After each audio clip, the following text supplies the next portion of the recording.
किसी ने क्या खूब कहा है, बुद्धिमान लोगों को जितने अवसर मिलते हैं उससे ज्यादा अवसर बनाते हैं। नमस्कार दोस्तों, मेरा नाम प्रेम प्रकाश पांडे है। आज अपने चैनल पर एक बेहतरीन मोटिवेशनल स्टोरी लेकर के आया हूं जिसका शीर्षक है बुद्धि की करामात। तो चलिए, चैनल को सब्सक्राइब नहीं किया है, सब्सक्राइब कर लीजिए और सुनते हैं यह स्टोरी और सीखते हैं।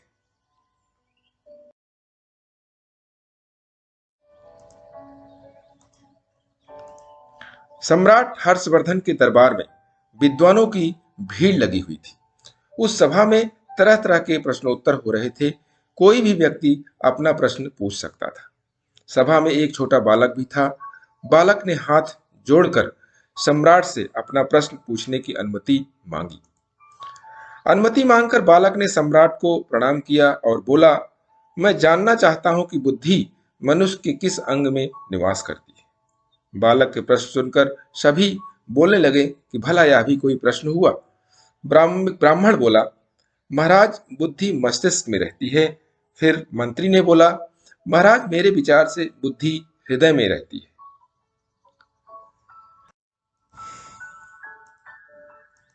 सम्राट ने बालक से कहा, बालक, तुम ही अपने प्रश्न का उत्तर दो।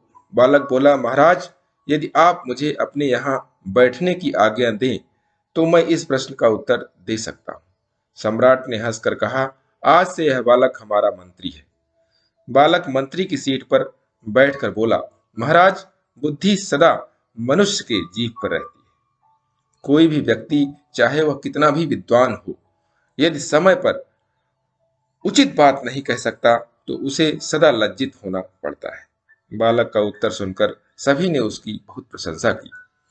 बालक ने दूसरा प्रश्न पूछा, अब मुझे बताइए कि बुद्धि क्या खाती है। मंत्री बोला, क्या बुद्धि कोई आदमी या जानवर है जो कुछ खाएगी। ब्राह्मण बोला, ऐसा बेकार का सा प्रश्न पूछकर तुम हमारा समय नष्ट मत करो। बालक बोला, महाराज, बुद्धि समय खाती है। जो लोग बिना विचारे जल्दबाजी में कुछ करते हैं वे मूर्ख होते हैं। सम्राट ने कहा, बालक, तुम सचमुच विद्वान हो। बालक बोला, महाराज, अब मेरे तीसरे प्रश्न का उत्तर दिलवाइए। बुद्धि पहनती क्या है। बालक ने जवाब दिया ब्राह्मण ने जवाब दिया, बुद्धि का कोई आकार नहीं होता, भला वह क्या पहन सकती है। बालक बोला, महाराज, आप इस प्रश्न का उत्तर दे सकते हैं, मगर उसके लिए आपको मेरी जगह आना पड़ेगा। महाराज बालक की कुर्सी पर बैठ जाते हैं और कहते हैं, बालक, मुझे तो अभी भी उत्तर नहीं सूझ रहा। ब्राह्मण बोला, महाराज, आप अपना राज मुकुट मुझे दीजिए। तो अब महाराज को उत्तर सूझ ही गया होगा। महाराज ने या सम्राट ने कहा, अब मैं समझ गया कि एक बुद्धिमान व्यक्ति के लिए कुछ भी असंभव नहीं। वह आम आदमी से राजा भी बन सकता है।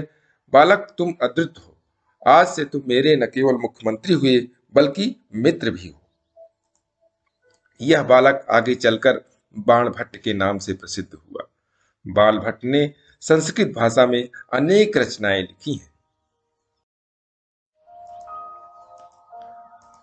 दोस्तों, बाल भट्ट के इस जीवन की घटना से हमें सीखने को मिलता है कि बुद्धि में बहुत बड़ी ताकत होती है, जो शारीरिक ताकत से कई गुना अधिक होती है। एक बलिष्ठ से बलिष्ठ आदमी को भी बुद्धि हरा सकती है। इस बुद्धि सब कुछ प्राप्त किया जा सकता है, बशर्ते इसका उपयोग सही जगह और सही दिशा में होना चाहिए। तो दोस्तों, अपनी बुद्धि का उपयोग करते रहें और प्रतिदिन सुबह 5:30 बजे एक नई कहानी, एक नई उमंग से करें दिन की शुरुआत। तब तक के लिए छोटों से मिले प्यार और बड़ों से मिले आशीर्वाद और भगवान के सहारे के साथ यही कहूंगा कि काम तो सभी करते हैं, पर काम करो कुछ ऐसा कि उदाहरण बन जाए। दोस्तों, स्टोरी अच्छी लगी तो लाइक कीजिए, शेयर कीजिए अपने मित्रों में, कमेंट्स कीजिए और चैनल को अभी तक सब्सक्राइब नहीं किया सब्सक्राइब कर लीजिए और नई नई मोटिवेशनल स्टोरी पाने के लिए प्रेस बेल आइकन।